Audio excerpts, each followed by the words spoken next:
YouTube, my name's Quickie, welcome back to the channel. We're not in the shop anymore, it is now down at MacPherson Motorcycles that you can see here. Down in Plymouth. Basically this is the only place I could get booked in for an MOT. Anyway, sound's probably going to be horrible on this one, but we're going to get it in a second. They're just finishing up on an R6. And then we can see if all the last 7 weeks of work has been worth it, eh? It doesn't look bad though, look. Where is it? There you go. Anyway, we'll be back soon. I'm back! And I've got an MOT let. It's quite funny actually. There was, is the bike roadworthy and legal? Absolutely hell yes. Absolutely yes. Which is good, it flew straight through. Not really a problem. Is it finished yet? No. There's still some bits and pieces that need doing. I'll show you around the bike in a minute just so you can see. Is it a pristine example? No, it ain't. Is it roadworthy and a daily? Hell yes. The only thing I've got, I will get a picture and shove this up for you. The only advisory I got was a noisy exhaust. A noisy exhaust. This from the same fella who MOT'd Asbo when I put him back on the road. Dude, that's not a noisy exhaust. That's a noisy exhaust. That one's perfectly fine. So it isn't, I think it's just because it's like an aftermarket thing and it's louder than stock. They have to say it's a noisy exhaust, whereas I think it sounds quite good. You open the taps on it, it's got a certain sound to it, which is quite sweet. So, I will show you around the bike in a minute, just so you can see everything that I'm not happy with. Where I've got a problem.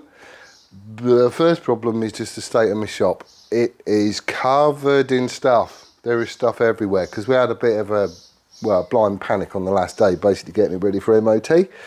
So, first things first, I'm having a brew. Second thing second, I'm having a clear up, because I can't work like this.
Oh, well, that's, you know, it's better.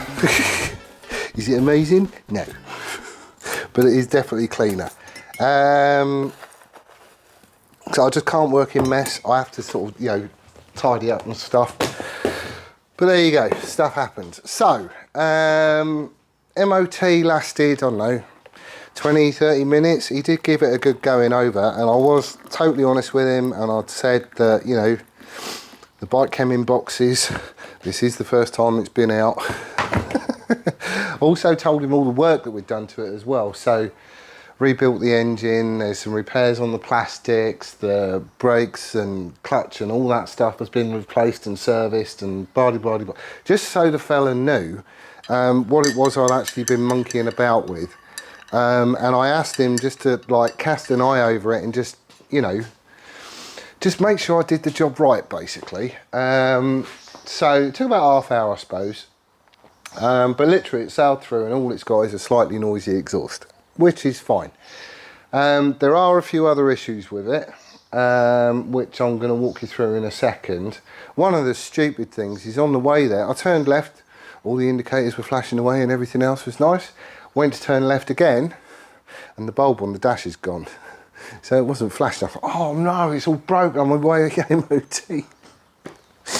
Luckily, it's just the bulb in the dash, but that's an easy swap. There are a few other bits and pieces. Let me show you. Right, so here's the beastie. I would say it's in the sunshine, but it's not sunshiny. It is very overcast and it is going to rain. So okay, let's go through a few bits and pieces then. So up front, I'm missing a cover here. I'm probably just going to make something out of alley just to cover this. So a slot on that side and a hole, I'll put one of those clips in just so I can screw something into it, just to cover it up. It's just like a maintenance point basically, just so you can get to your coolant and blah de blah de blah, bleed stuff as necessary. If you look at the dash, we've got a couple of fixings missing. We have got some in, we haven't got all of them in, just because we was rushing like hell. So there's another one there, he's missing. There's another one there, he's missing. A few little bits and pieces like that that need sorting out. Those fixing kits, complete fairing fixing kit, my arse, they're rubbish. Because they don't give you enough of them. So like I've got fixings missing here. This is all obviously safe and solid and it's not going anywhere. You can wobble it and nothing's falling off or anything. But like the top hat spacers for these grommets and you know a few more M5s would have been nice. But I've got some more coming, so we'll just go around and we'll add them. There's a little clip here which can you see it? Yeah, so there's like a little clip, like a press clip thing that the brake line is supposed to go through just to keep it off the mudguard. It's just little bits and bobs like that basically. If you look on the tank, where can you see? So we've had a bit of a reaction in a couple of places, so Jack needs to get this back and he's going to paint it again for me at some point. And there are bits and pieces, so if I come around here, he's got a lovely run in there, look. Can you see? I'm not sure it's catching the light, but that needs to be blocked down and then buffed up just to make it sort of look like this. I'm not after a showroom finish. I really don't give a monkeys, but stuff like that is just, it's a quick and easy fix. It really is. What else have we got? So the cargo hooks on the back, I've put a couple on that I made, and these ones are just permanent. They're not the flippy out ones. There is supposed to be another one here. I've got them on the mill over there. I just need to finish it up and shove a hole in it. So, but this actually fixes the seat panel to the frame underneath. Again, it's all solid, nothing's going anywhere, but another fixing in there would be a good thing. What else have we got? All that's all fine, that's all dandy. Round the other side, oh yeah, we haven't got the surround. I think there should be like a rubber seal that goes around the tail light. I haven't got that, and this has been munched and chewed and all sorts of stuff. You can see where I repaired it. You know, it's not amazing. Another little run there. Seat's all good and cushy, that's all fine. The clutch, I do want to bleed it up again, just because it doesn't return as far as I would like it to. It gets to there, but it could go a little bit more. So I'm going to bleed that up again. That's all fine. Everything down the side here is all good. Chain tension, blah de blah de blah. I'm still scrubbing the tyres in. These are brand new tyres, but it's just been wet. I haven't put many miles on it, but as you can see, I'm not getting it over far at all at the moment. But we will do. How many miles have I done? In total, I've done 47.5 miles. Basically, I reset this trip. So these are the miles that I've put on it. That one there just reads exactly the same thing, basically. That's the turn signal bulb that's gone. So this one flashes all right. Where's my keys? I haven't got my keys. Hold on. Oh, take my word for it. That one flashes, that one doesn't. But the indicators do work. What else have we got? What else have we got? Oh yeah, fifth gear. Right, so fifth gear is a problem. We wouldn't have known this until we ran it, basically. But fifth gear, it goes through all the other gears absolutely lovely. There's no false neutrals or any of that stuff. It all hooks up nice and blah, blah, blah. But you get to fifth and you can't say the same thing. It's almost like it doesn't engage properly. And you get it in there and it kind of lurches and stutters, and then it will try and jump out of gear, and it has done a couple of times. So we do have a gearbox issue. Fourth and sixth, absolutely fine. Fifth, not so much. I think I've got the book of words here. I'm going to have a look in a minute. There's a number of things that could cause it, some of which is reasonably straightforward and easy, like the gear selector could be, you know, not adjusted right or sloppy or something. I don't think it is. Could be something like that. Could be a bent selector fork. I could have teeth missing off the gears for fifth gear, either on the input or the output shaft. It could be anything like that. So I am going to go through and check the obvious stuff that I can get to from the outside. But if it is stuff like a broken tooth on the gear, to fix it, the engine cases need to come apart, which means everything I just did, I need to undo and I need to rip it all apart. That's a bit of a showstopper, actually. I don't have time to do it at the minute. I mean, like I say, the rest of the bike is absolutely fine. And we've had all the sump out. It's all been flushed through in total, I think, 3 or 4 times, something like that. You know, I know that well, I'm very, very confident that there's no bits of anything floating around in there. So to be perfectly honest, what I'm doing at the minute is just avoiding fifth gear. I'm not using it. It's not, if it's just going to jump straight out of gear, I'm just going for 4th to 6th. There's more than enough torque on the bike. It will quite happily cruise at 70 miles an hour. It can't go any faster than 70 miles an hour. But you know, it's just ticking along. It's happy as Larry. I've got the GoPros charging, so I will take you out for a spin on it, just so you can hear it and see what it's like and everything else. But before I do, the other big issue that I've got is suspension. It's built for comfort, not for handling. And I know I've got brand new tyres on it, so I've still got to scrub them in and bed the brakes in and everything else. But it just doesn't, I'm not that confident. You know, I mean, I've been off a bike for, what, a couple of years? 2.5 years, something like that. So just chucking it into a corner, well, that's a bit of an issue. And especially on new tyres, it just feels a little bit vague. And then add spongy suspension to that as well. It's a bit, I don't really like it. Is what I'm trying to say. So I'm going to set the suspension up. I'm hoping it says in here what it should be, actually. If not, I'm hoping it basically tells me what the travel is. But we'll have a look and we'll see. Frame and forks, blah de blah de blah. There's going to be a suspension in there. Where are we? So ZX11 C models. Front wheel travel is 125.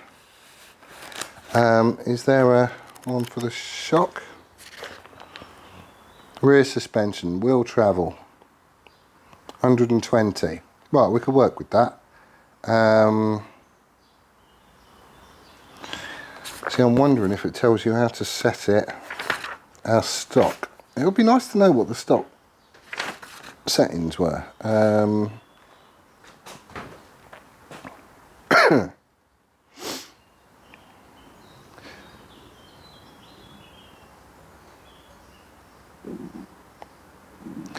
On the ZX11C models, the stanchions should be 11.5 metres above the top yoke. See illustration?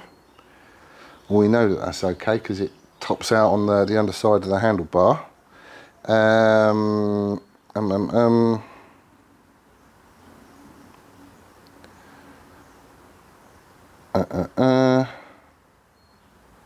Anti-dive assembly, yada yada yada. I don't think it says.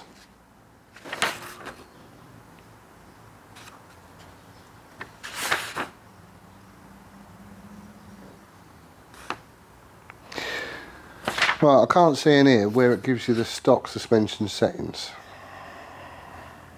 It's got to be in here somewhere, isn't it? Got to be.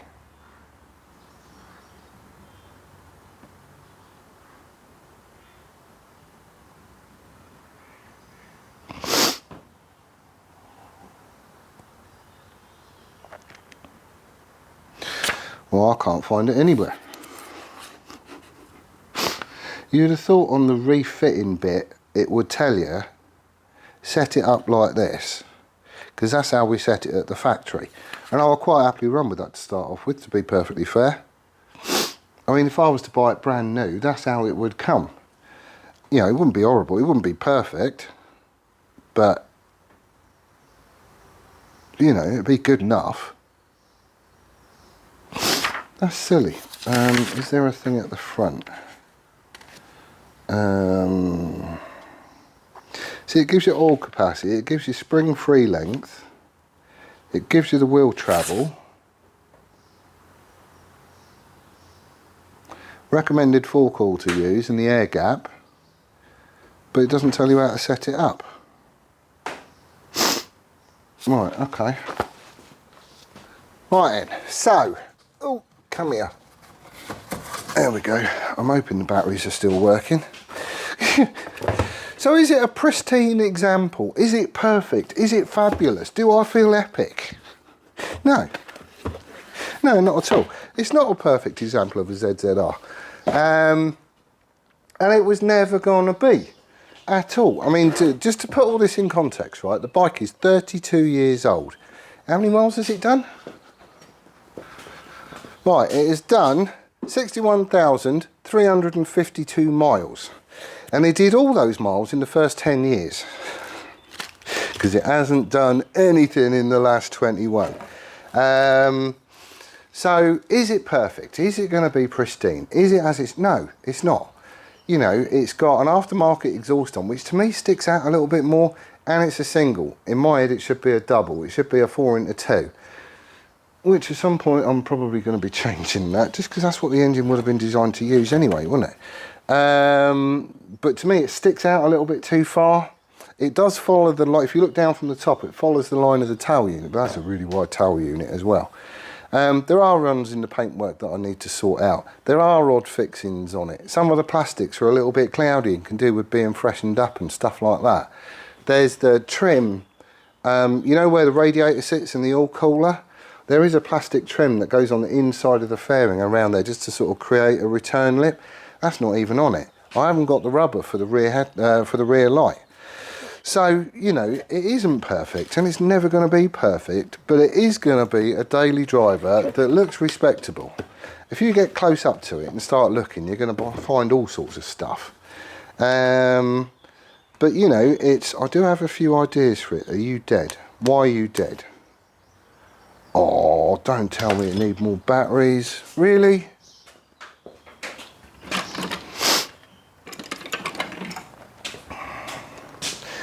So, then we come down to the cost of it as well, right?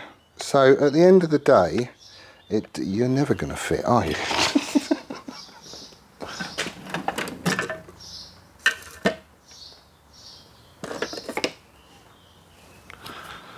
Right, it might work.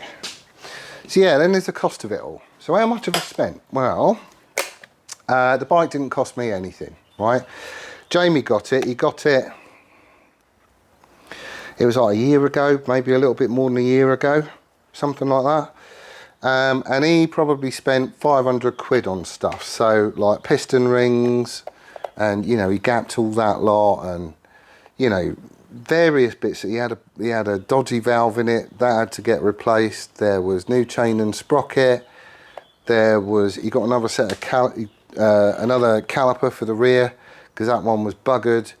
You know, he's had bits and pieces painted, and you know, stuff. He's put 500 quid into it basically, and then he's just given me the bike for nothing, which is mega.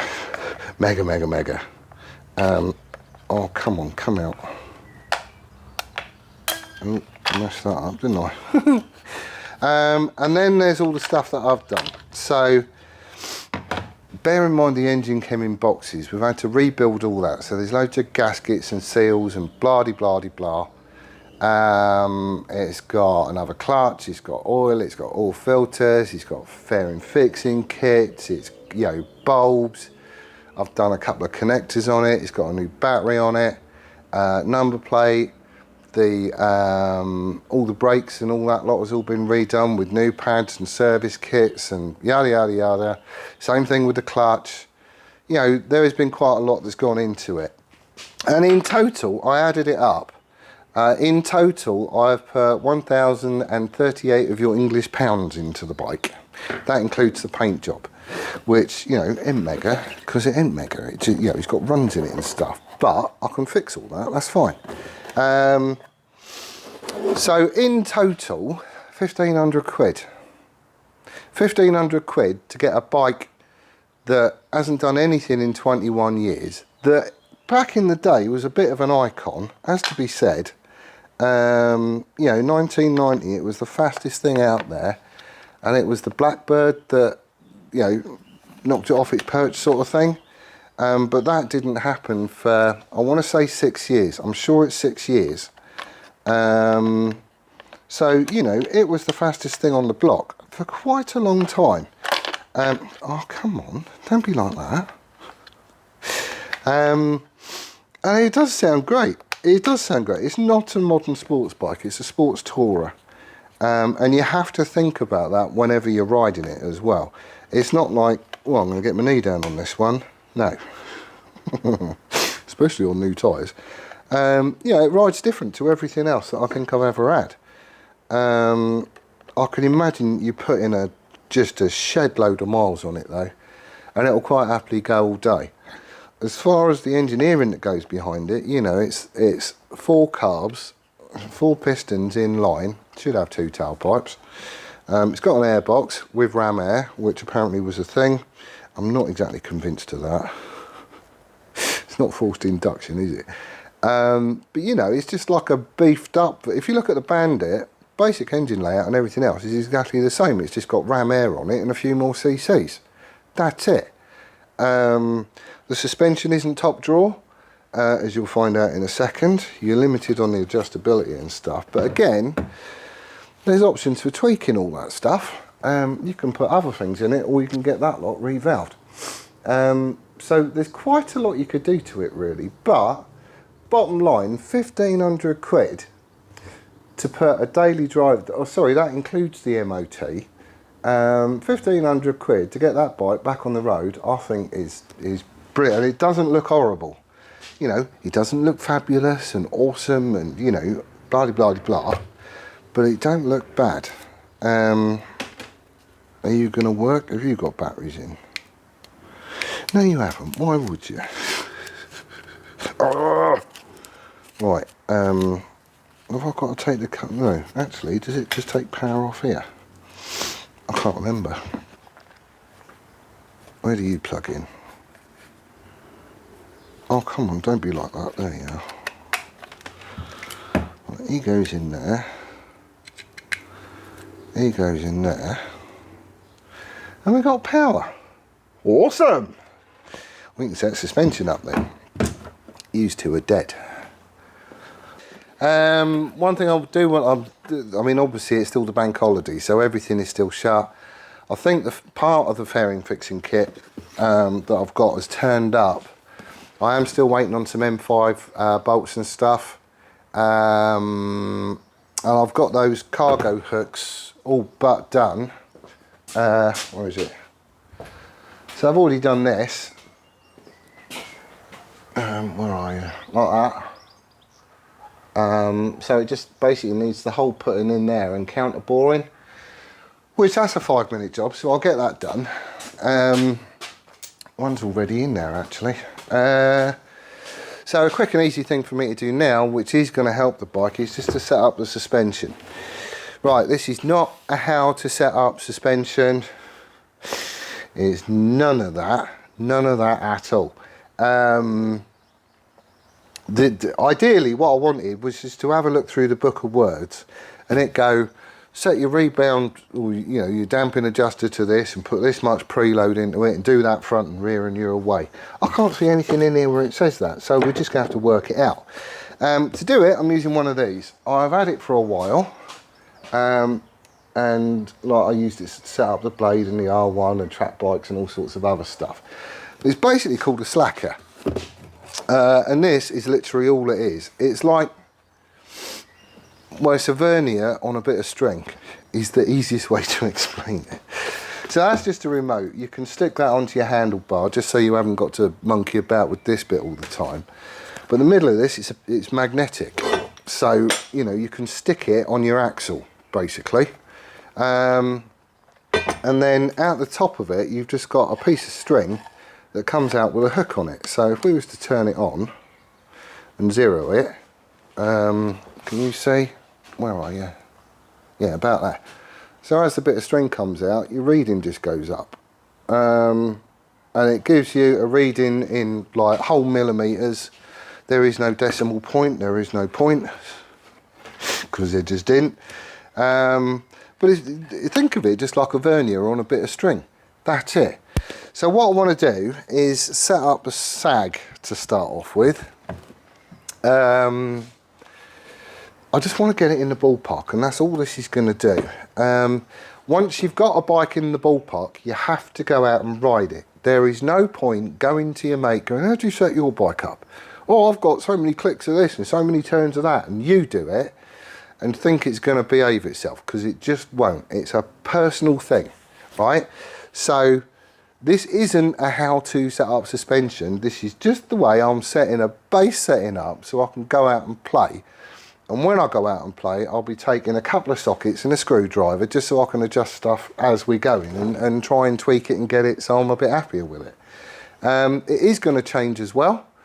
So once the tyre is completely scrubbed in, it will probably handle different, because I'll start chucking it into a corner, and that way the suspension is going to be loaded a bit more and it's not going to behave in the same way. Similarly, if Sam jumps on the back and we bugger off for a weekend, you know, I'm going to want some more preload. I'm not saying she's chunky.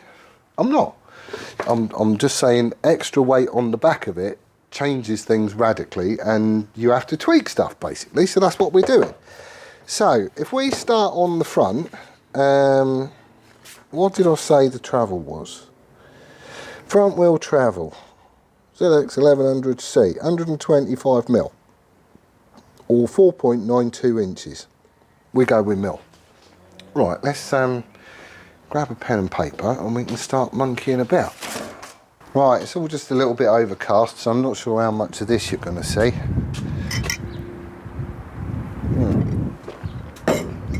Right, so pen and paper, and you're just going to fall off, aren't you? Right, so with this, easy way of doing it is if we stick him on the axle, it don't really matter where, but then you want something up the top there that is in a fixed point that you can go onto. Right, so with him hooked on like that, now what I want to do is to pull the front wheel up off the floor. So essentially I'm going to pivot it on the side stand, pull it this way, get the front wheel off the floor, and that way I can zero my gauge. So normally steering that way, give it a pull back so it's off the floor, and just zero it. Right? So that way 0 point is fully extended forks. So static sag, which is basically just the weight of the bike on its own with no body on it or anything, it's coming up as 18mm. 18mm. So give it a shove down, let it settle. 16mm. Do it again. Ooh, 20mm. Bit of sticking in these forks, isn't there? 22mm. He's going down. 22mm. Right, pull it up and just release it. 22. 22. 23. 16.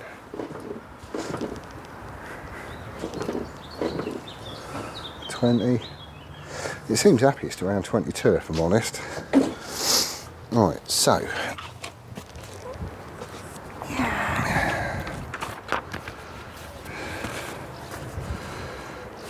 front static 22. Right, okay, this is going to be the fun bit because I need to get on it and I haven't got anybody to hold it, and my chock is in there with an S-rad on it. Right, I'm just going to have to lean on the van. There's no other way of doing it. So ideally this would be done in full kit. I can't be bothered with that because I haven't got all my full kit with me. So, come on. I just want to get an elbow on the van and have it upright.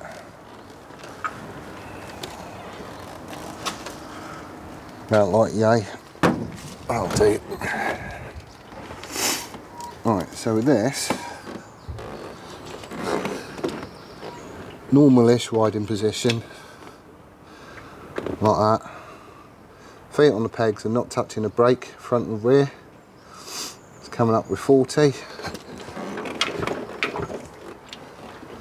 The pump, 36.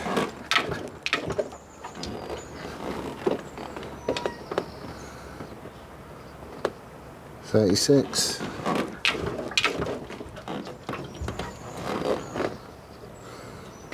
38.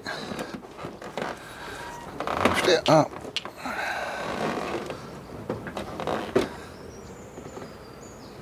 36.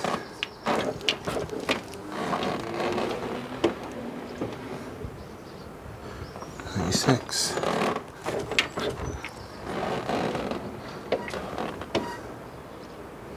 36.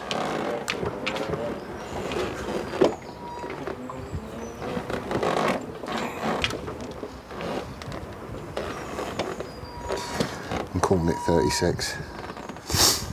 Right, okay.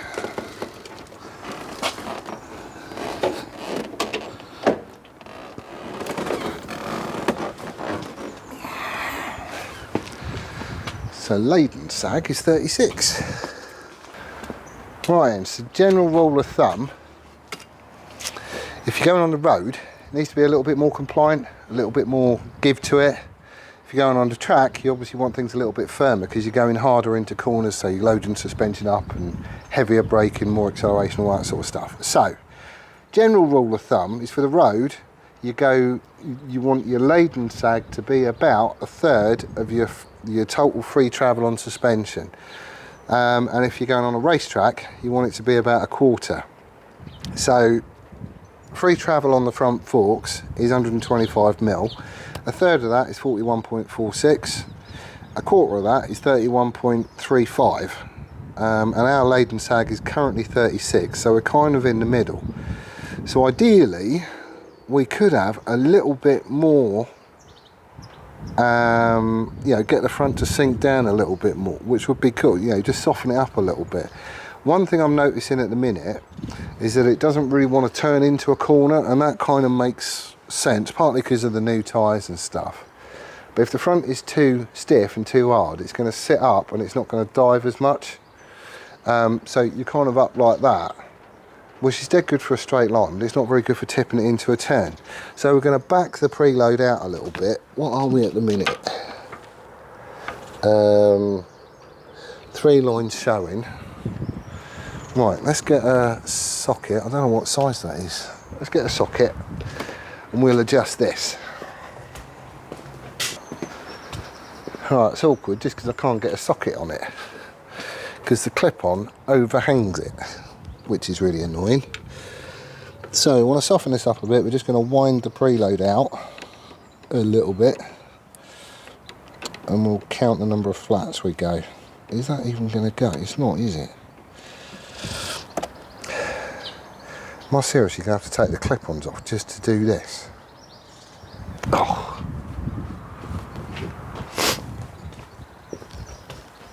8, 9. So that's where we back. Start again. Right, so all I've done is wound the preload in all the way until it bottoms out. That way I know where we start from. So 3 rings out is basically 9 turns. So we want a little bit more, I think, don't we? What did I say?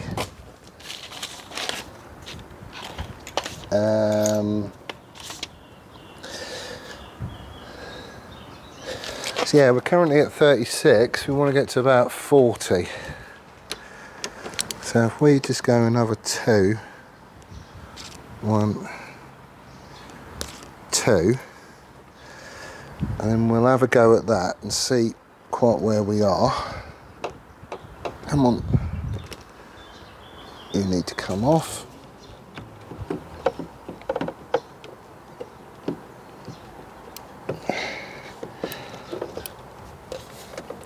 Ah, it's all throttle cables and brake cables and everything. Right. 38.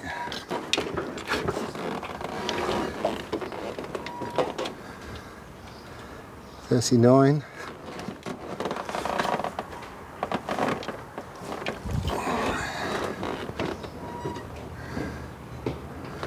37.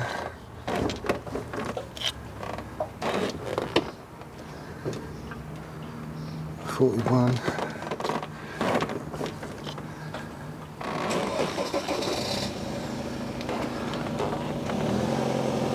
37.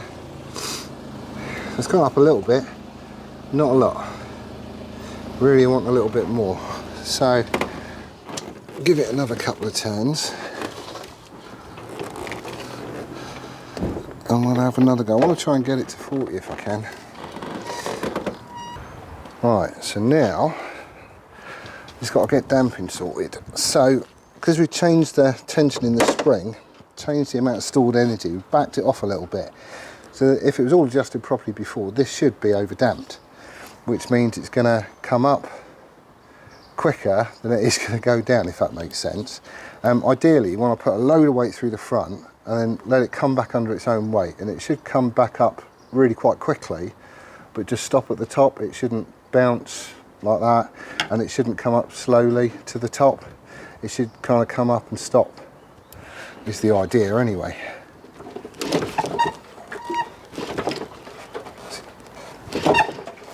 See, this has got a bounce to it. You see it bouncing? That's not very good. And my brakes are squeaking. Right, where are we? With these adjusters, it does both rebound and compression all in one go, which is a bit... Right, so we have got a problem with the front. Basically, the adjusters aren't adjusting anything. Well, they're not, they just keep spinning round and clicking. But the damping doesn't actually change at all. Now, I wanted to soften the front up a little bit, so by backing preload, I wanted to soften the front up and add a little bit more damping, because it was bouncing as it was coming back up to the top. It would go past its settle point and then come back down again. So I've took a couple of turns of preload out. I think we're now on 5 rings showing. So essentially it's 4 turns out that I've gone. So it's softened up, and I'm closer to the 40 mark, sorry, the 41 mark that I wanted to be, which is all good. And because I've softened it up but haven't changed the damping, it has kind of damped it, if that makes sense. There's still a tiny little bit of a bounce at the top end, but not a lot. Not a lot at all, and that could just be the way that I'm bouncing it or the way that I'm viewing it or anything else like that. So we're moving over to the back. I've hooked it up, as you can see. I've pulled the bike this way to get the back wheel off the floor. So static sag under its own weight should be about 13, 14, he says. All right, call it 7. I might do that again actually. Yeah, let's just do that again. Ooh. So lift the back wheel off, we'll zero it, plonk it down. Yeah, 13. It should be somewhere around there. So now we can go ahead and check laden sag. So rear wheel travel is 120 mil. So ideally it's kind of 30 on a racetrack, 40 for public roads and stuff. Somewhere in the middle I would be happy with. So if we jump on it, use the van again.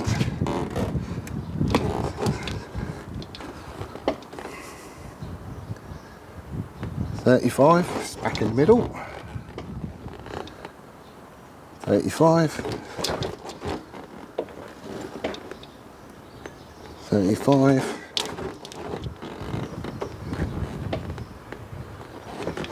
seems to want to be 35, doesn't it?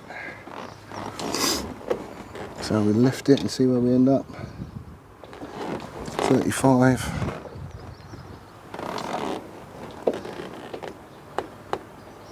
35.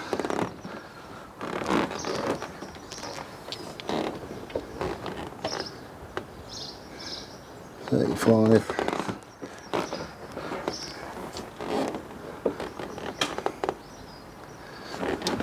35. I'm calling it 35.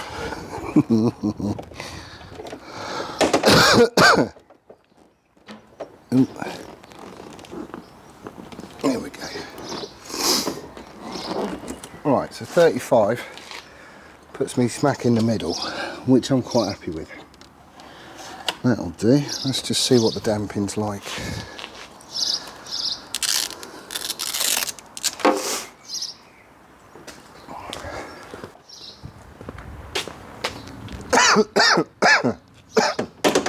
Yes, I've got man flu.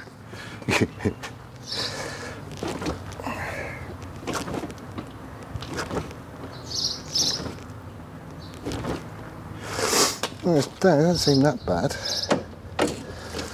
It comes up reasonably quick. I'm going to leave it as it is. Right. Right, so we've got something else to fix then. With the adjusters on the forks. Suspension setup is a complete and total black art. I'm no expert. I can get it so I'm happy with it. Is it perfect? No.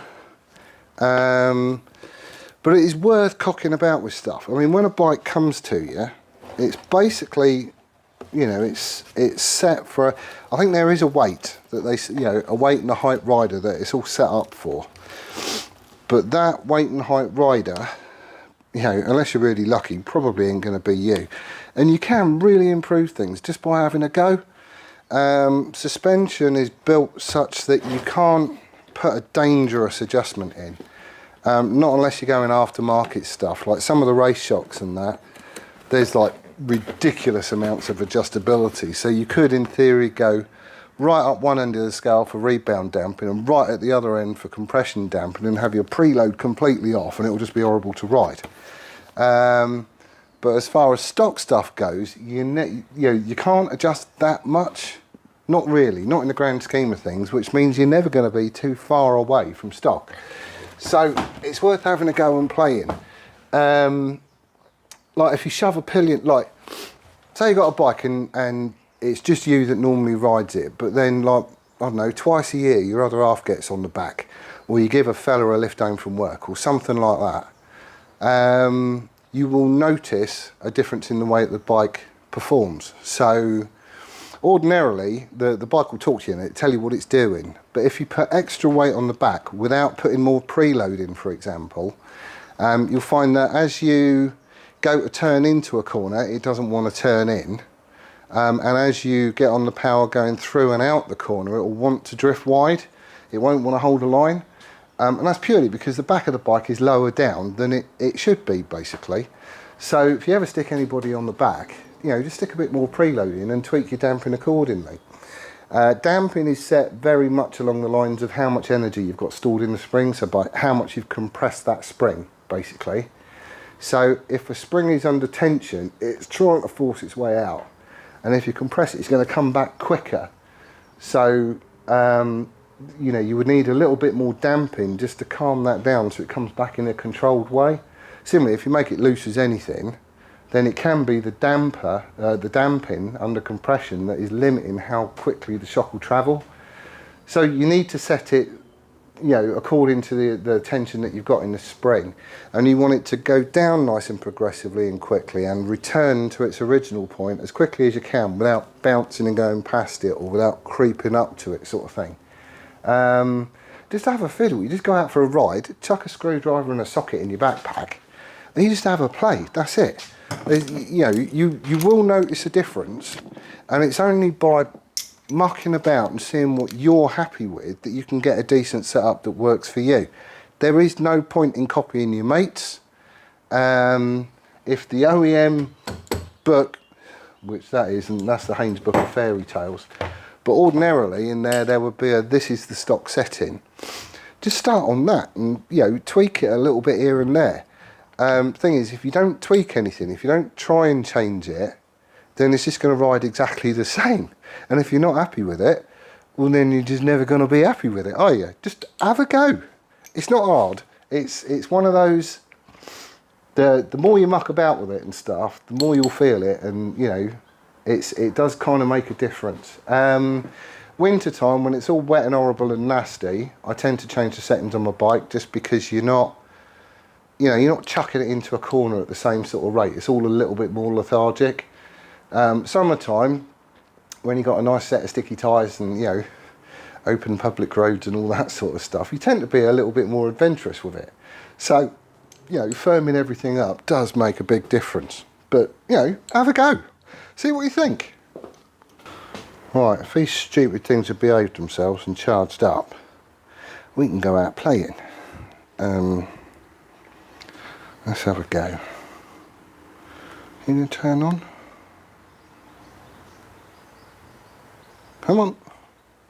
Welcome.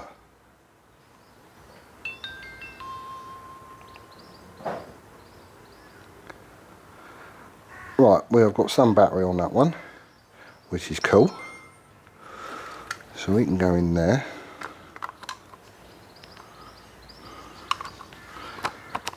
Like that. What about this one? This is the one that's been dodgy.